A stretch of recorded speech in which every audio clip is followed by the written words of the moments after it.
দেখো বন্ধুরা, আজকে আমরা বসে পড়েছি পেয়ারা মাখা লেবু মাখা নিয়ে। সবাই মিলে আজকে সেই একদম দেখেই মুখে জল চলে আসছে। কার কার মুখে জল চলে আসছে কমেন্ট করে জানিও। দেখে কে কে ভালোবাসো লেবু মাখা আর পেয়ারা মাখা। লবণ লঙ্কা দিয়ে আর হলো তার মধ্যে দেওয়া হবে 12 মিশালি আচার, আরও টেস্টি। সেই টেস্ট হয়েছে, আচারটা দারুণ খেতে হয়েছে। দেখো কীভাবে মাখা হচ্ছে লঙ্কাগুলোকে, সেই টেস্ট, দারুণ লাগছিল। মাখাটা দারুণ হয়েছে।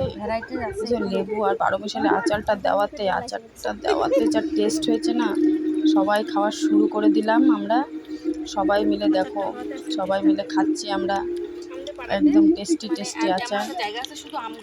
মাখাটা যা হয়েছিল না, একদম দারুণ হয়েছিল। দেখো সবাই মিলে খাচ্ছে, সবাই খেতে ব্যস্ত। দেখো আমি লেবু খাচ্ছি, দারুণ হয়েছে। আর এই যে দেখো